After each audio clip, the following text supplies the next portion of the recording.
Doctor साहब बहुत लोग जो है ना ये खाते हैं तंबाकू, पान, सुपारी, ये बड़ी कॉमन चीज़ है स्पेशली मेल्स में। तो आप मुझे ये बताएं कि ये किस तरह आपके दांतों को डैमेज करती हैं और इसकी वजह से क्या नुकसान हो सकते हैं दांतों पे? अब मैं डराने से बात शुरू करूँगा। ओरल डराएं। कैंसर की सबसे बड़ी वजह ही पान और गुटखा है, फ्लेवर्ड जो अच्छा। हमसाया ममालिक से आते हैं।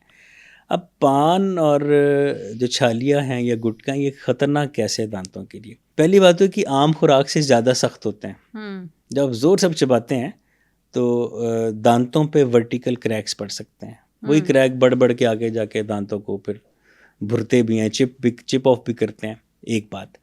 सेकंड ये कि चूंकि बहुत ज़ोर लगाना पड़ता है, आप देखोगे पान वाले फिर मुंह बंद ही कर लेते हैं वो, मुंह बंद करते हैं ठीक है। और वो कितनी देर अपना मुंह के अंदर ही वो सारा उसका दूध वो रखते हैं सारा कि अभी वो मैं स्पिट कहाँ करूँ कि घर के अंदर है। तो जी वो बिल्कुल, आमतौर पर नहीं करते कि घर से बाहर जाके उसे मैं स्पिट आउट करूँगा। बिल्कुल ऐसी तो है। वो भी चीज़ आपके दांतों में ही रह रही रह होती रही है। होती है।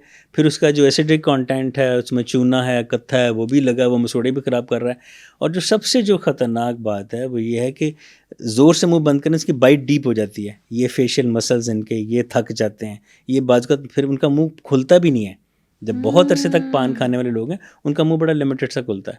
और फिर हम्म। कोई दांतों का मसला होता है, फिर डेंटिस्ट को इतना मसला होता है कि मुंह खुल ही नहीं रहा। हम कैसे इसमें अपने इंस्ट्रूमेंट रखें, कैसे अपना हाथ हम उसमें घुसाएं और कैसे हम उसमें फिलिंग करें, क्राउन करें। डेंटल प्रोसीजर भी जो है ना पान खाने वालों के लिए मुश्किल हो जाते हैं हमारे लिए करना। इसके अलावा ओरल कैंसर, उसकी सबसे बड़ी वजह पान और गुटखा।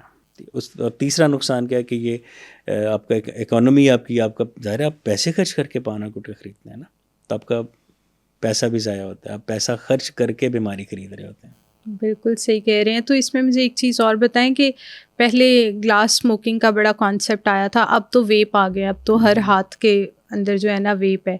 तो ये वेप भी आपके दांतों के लिए ख़तरनाक चीज़ है? देखिए, निकोटीन है ना, सिगरेट में बर्निंग चारकोल है, वेप में इलेक्ट्रिक चारकोल है, इलेक्ट्रिक बर्निंग है वो, है तो दोनों। हाँ, वेप में शिद्दत थोड़ी कम है, लेकिन वेपर्स मेरी इस बात से हौसला ना पकड़ लें कि हाँ जी वेप कम खतरनाक है। ऑल्दो कम खतरनाक है, लेकिन है तो सही ना। बुराई बुराई होती है, बीमारी बीमारी होती है, जिस कदर भी हो।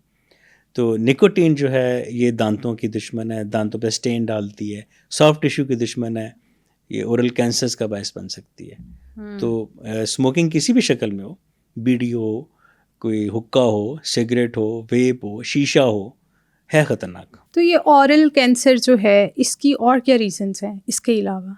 रीजंस तो ये ऑटोमीन होती है, इसकी कोई रीज़न नहीं होती आमतौर पे। लेकिन ये जो मैंने आपको बताया, ये इसके रिस्क फैक्टर्स हैं, ये उसको अराइज कर सकते हैं, ठीक है ना।